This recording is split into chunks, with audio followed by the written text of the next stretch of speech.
For today's painting, I'm planning on playing around a bit more with texture. If you watched my YouTube video on a textured cat, you would have seen that I used the permanent patch 101, and I decided that I really liked that. I got that at Home Depot. And I'm also going to experiment this time around, though, with using the Liquitex inks. And these are acrylic inks that I can add to the, I'm going to try adding them to the perma patch. And I think that might be really interesting. It's a way to color the perma patch and make it be more like a highly textured paint. That's my idea. And I'll try that out and you can see how that works. So first I'm going to create my background. And for that I'm just using kind of a mixture of all sorts of colors that I had left from another painting. And the reason is because I want this to be a bit of an abstract of, I think I'm going to do a painting of tulips, but we'll see what happens. Like with all of my paintings, I start out with an idea and then I let the painting become whatever it's going to become. So I'm going to put down a base layer of, these are just regular acrylic Grumbacher paints and some Liquitex and some golden. And I'm just going to put down a basic background. I may change this quite a bit as time goes on. I want to get down a good layer of paint, and I'll put many layers down because with acrylic painting, if you've been following me in other videos, I always point this out, it takes many layers with acrylic paints to create the actual feeling of depth. The more layers you put down, the more realistic it will look. So my basic first color here is Mars Black. That creates a really nice, intense background color.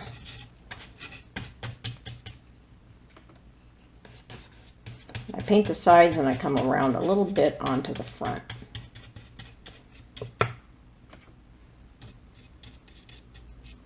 I like to do a lot of landscapes and more realistic type paintings, but I've been finding that I'm enjoying moving into a little bit more impressionist type and experimenting with textures.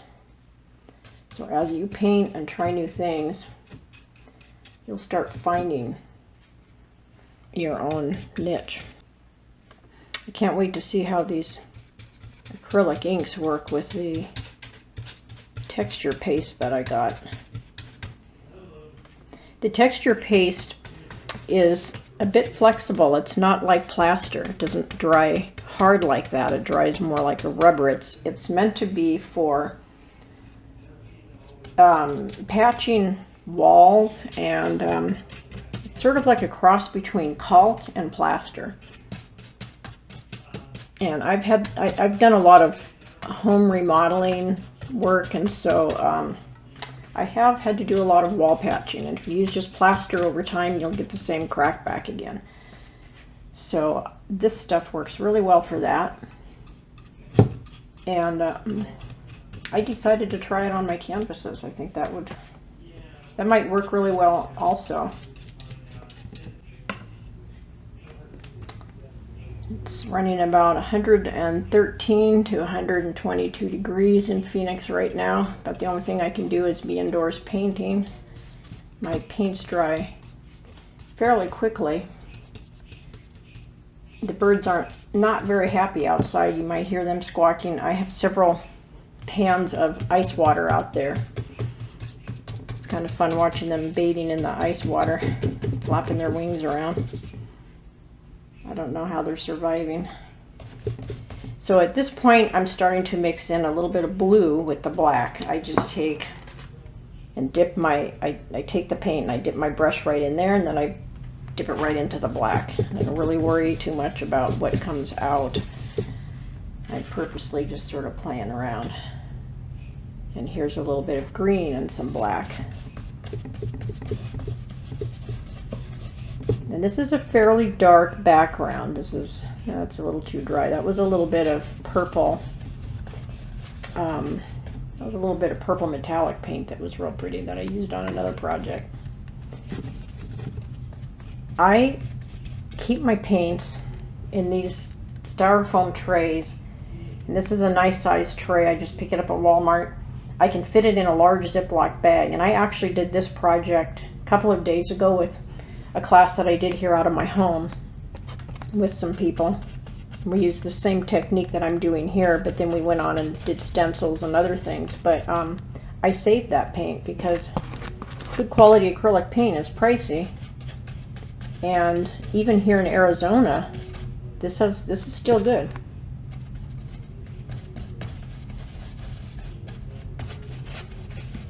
I think this will make.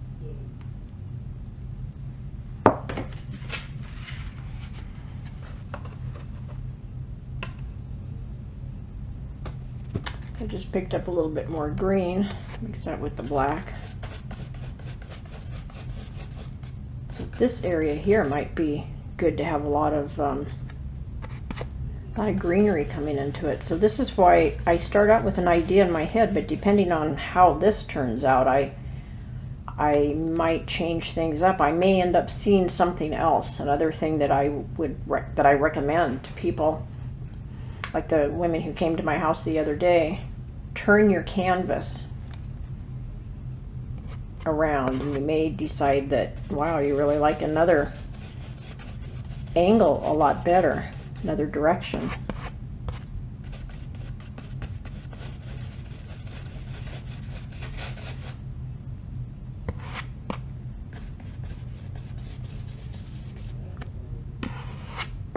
And the painting will take on a certain mood depending on what you put in it too. I may have, this might be almost sort of like a sky up this way. Since I know I'm going to be doing some sort of flowers in here, I'm starting to think about throwing in a little more blue towards the top.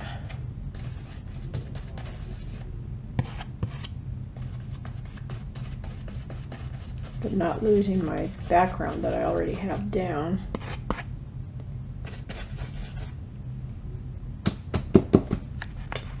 I haven't decided yet what color I'll use either, but I'm going to mix those up with the that texture, and I'll see how all that works first. And if that doesn't work, then that's okay. I'll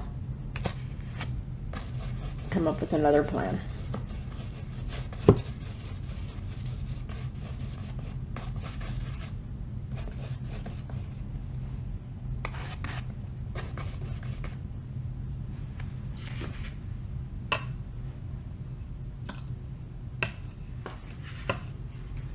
I had been using cerulean blue. That's this brighter blue here. This over here is Prussian blue. It's very dark. So I don't need to mix any black with that. It's quite dark as it is. I'm just splashing a little in there by itself.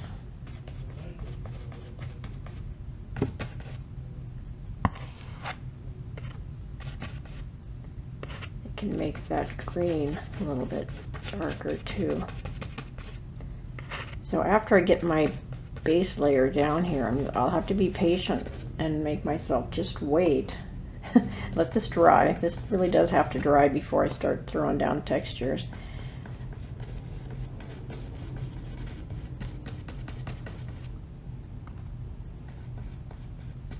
Kind of like that. I kind of like that effect. I don't know how well you can see that. It's probably, you might be picking up some reflection. It's kind of pretty though. And if this was going to be all there was to this paint, and I was going to start, say, stenciling over this or doing something like that, I would probably go ahead and put another coat on top of this. But because I'm going to be adding a lot of texture, this is not in any way a final coat, I think this will work how it is.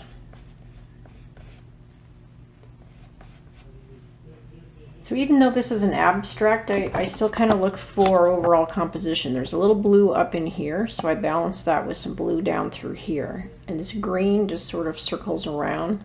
So if I left this all as it was and put a coat of resin on it, it can still be quite pretty just this way. The black sets off these various colors, and the eye continues to move around.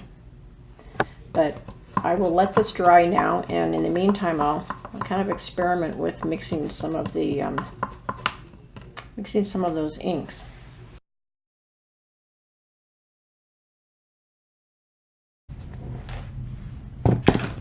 Now, if this doesn't give me quite the effect that I want, I can add this texture down over the painting and then paint over it. That, I know that works because I've done that.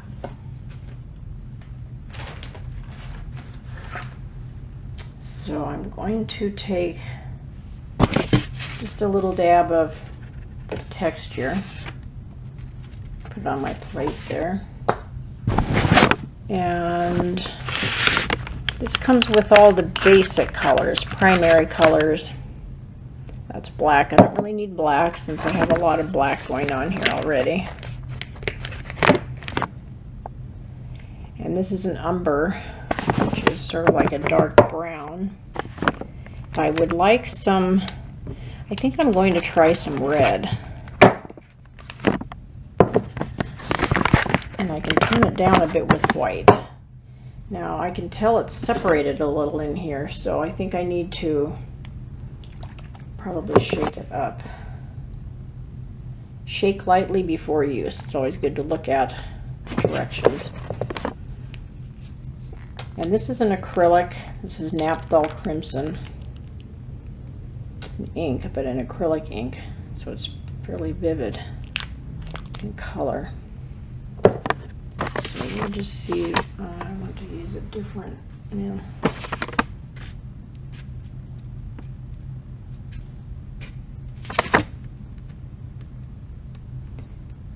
It's always a lot of fun to experiment with mixing and things, but you do have to understand a little bit about what you're mixing so that you don't end up with some kind of dangerous chemical combination. You also want to make sure that your paint isn't losing very important binding qualities. For example, if you mix too much water with acrylic paint, you won't have enough polymers. But a certain amount of experimentation is fine. So I think this may work. Kind of making my own super thick paint this way.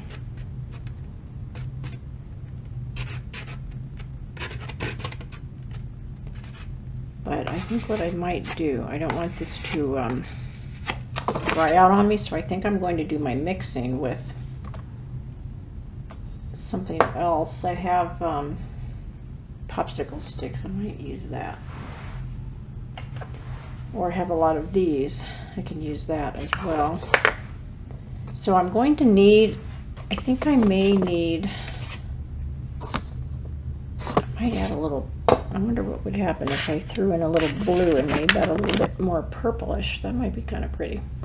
Now I've turned this sideways so that I could paint the bottom. So I'm going to turn it back the way it belongs.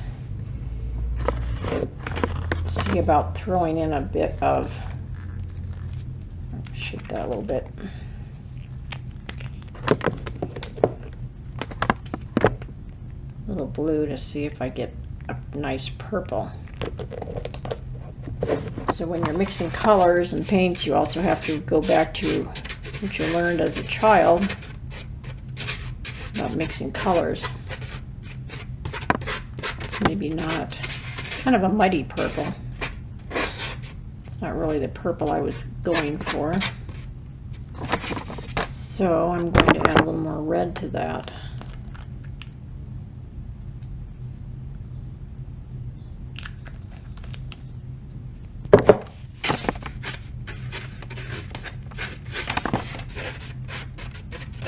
Now I'm getting a little more of a lilac-y color. Kind of pretty.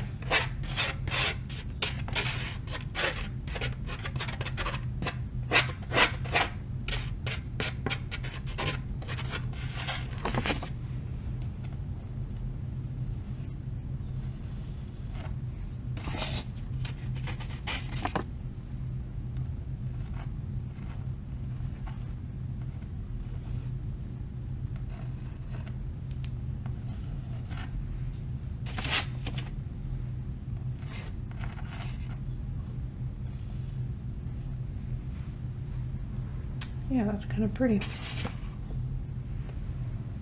And what would happen if I did this again?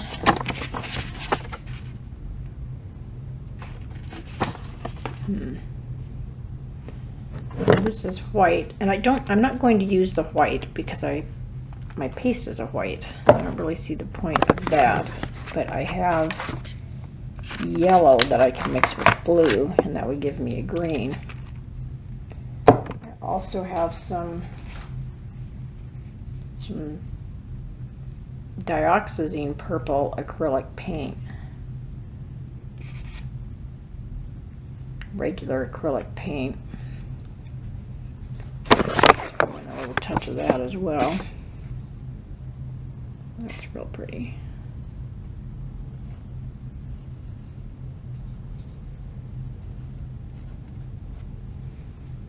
I like that. That's a little brighter. And this, it's funny, but this dioxazine purple in the tube is a lighter color than the deep violet, but in reality it's actually much darker than the deep violet.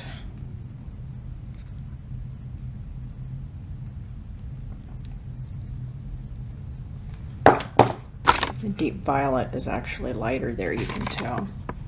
So I don't want to get paint in my tub there. So now I'm going to see what happens when I add the paint directly to this instead. That's kind of nice too, and it's even nice having a little bit of the white showing through there. Add another little flower up here.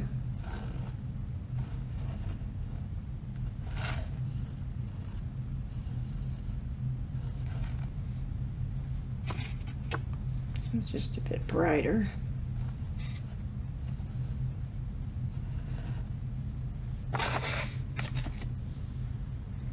I think I can put one here.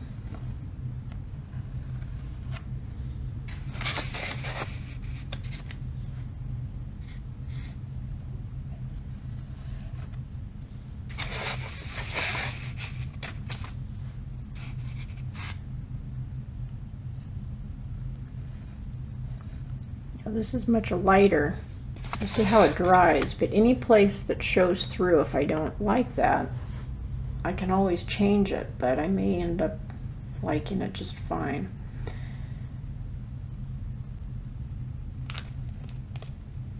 And I'm going to purposely swirl this around, not worry about picking up exact mix. I don't want it perfectly mixed. I want to just kind of get a feel for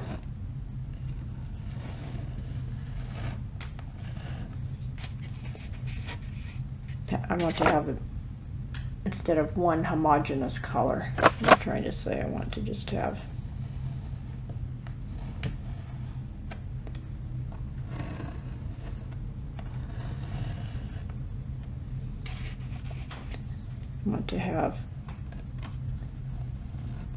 a mixture of colors.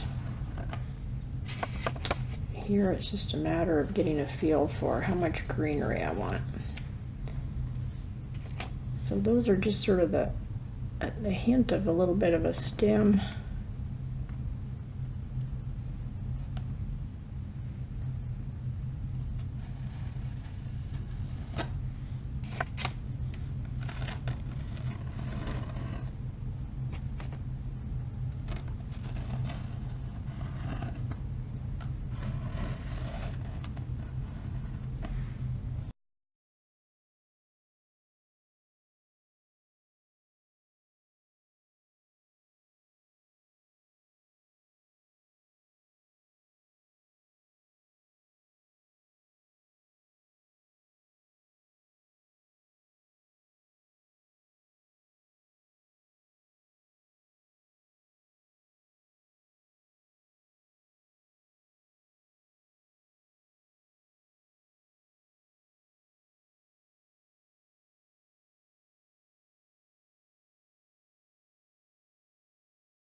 see what it looks like after it has dried, and I'll probably look at it from different angles, and then I will decide. But I do like that texture, and it's interesting that you can color the texture either with paint or with the acrylic inks. These are really pretty nice. I'll have to play around some more though with mixing to get the colors that I like. But that even worked as a base though.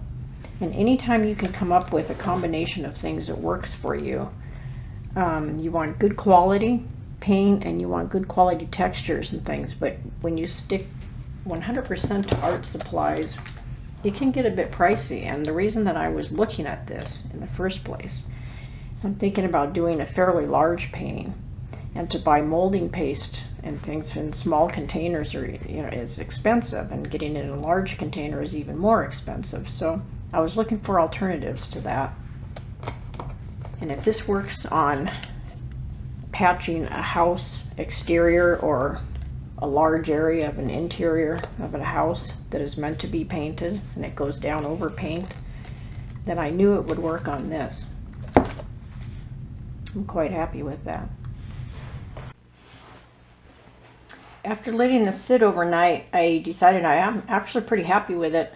The Prussian blue actually shows up here because the background is so dark, and it doesn't really capture it maybe on camera all that well, but there's a lot of depth to the painting because this whole area here that I did with a mixture of green and black, that shows.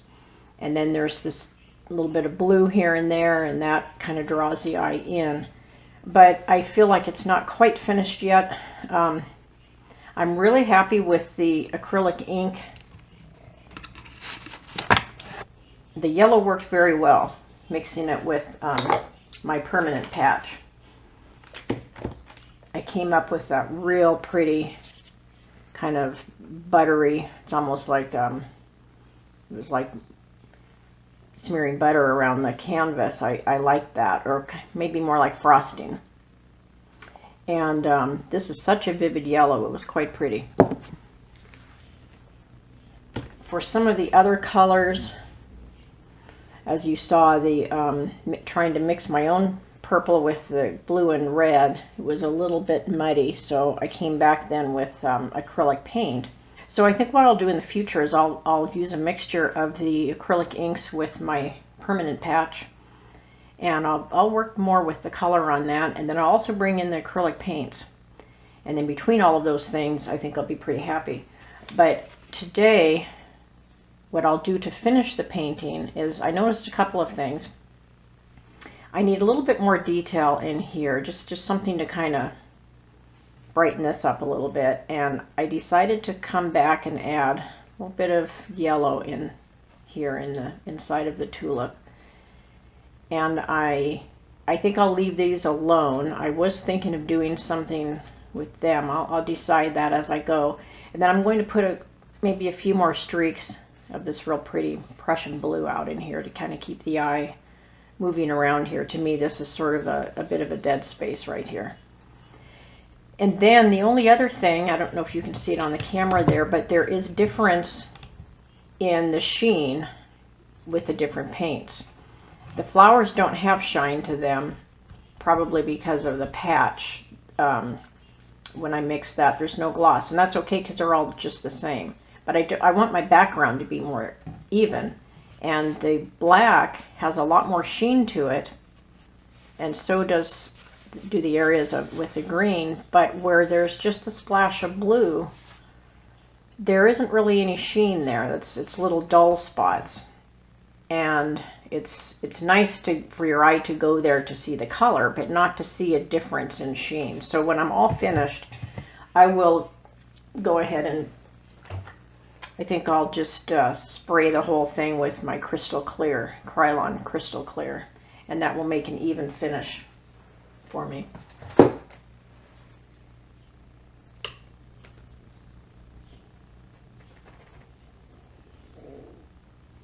And I'm using a little bit brighter of a yellow. And I'll mix that with white. I have a heavy body white. and a fairly deep color of cadmium yellow, and this also is a heavy body. And a heavy body paint just means that it's a lot thicker of a paint. It's more like toothpaste. It's kind of like the consistency I get when I add my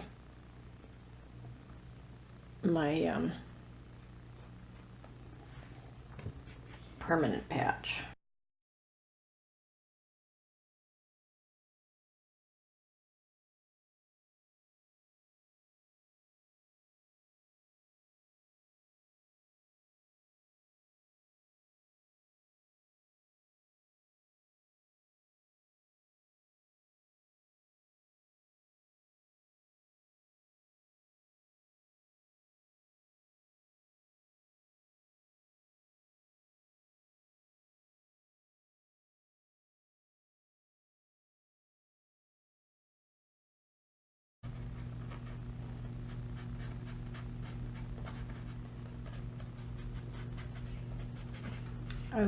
I really like using the palette knife and getting all of the texture, but sometimes I just feel like I need to go back and add a little bit of something. But you have to kind of be careful bringing in brushwork after doing palette, because you want it to tie together okay, and brushwork looks different than the palette. Could even bring in the yellow flowers here have little lines in them where you see the black be in the background, and I really like that, but I might want to add to that a little bit. I think what I'll do, I don't really want to bring in another color on that, so I think I will just use that real bright yellow and add just sort of a little bit of a shadow kind of thing in there. Follow the lines that are naturally there. I think that adds just that little tiny bit of detail that it was sort of lacking before. And this is just black here, so if I end up not liking it, I could certainly very easily come through and take it back out. Yeah, I kind of like that. I'm adding just the Prussian blue by itself was a little too dark, and so I brought in a little bit of cobalt blue. I'm using my palette knife here to kind of bring that out a little bit. You get a different effect when you use a palette knife.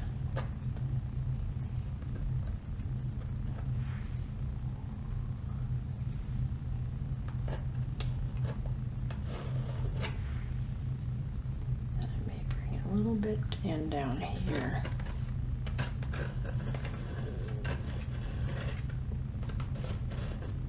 Jazz it up just a little bit.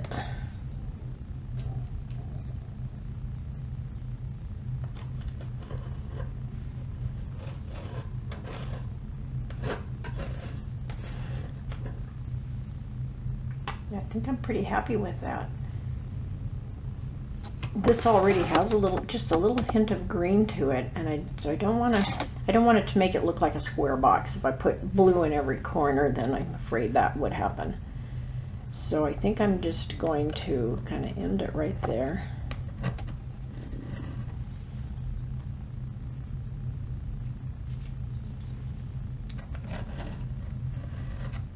Bring that down a little. Around here so I can see it.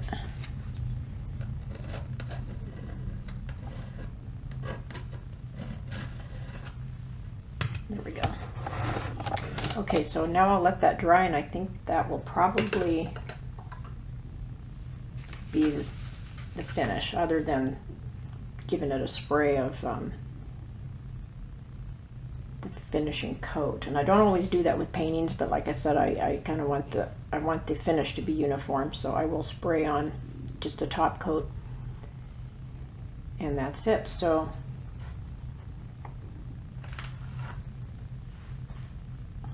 I'm definitely going to use the permanent patch for future paintings. A couple of very large paintings that I have that I'll be doing, some abstract semi-abstract. I like to have an actual image, and so I have these large paintings in mind with tulip fields and things, and I want to have a lot of texture and a lot of bright color. And like I was saying earlier, the molding paste and some of those, they work really well, but they're quite expensive. So for large projects, I'm going to stick to the permanent patch. So watch for future videos, and I'll be using this on many more projects. Thank you for watching, and remember to subscribe.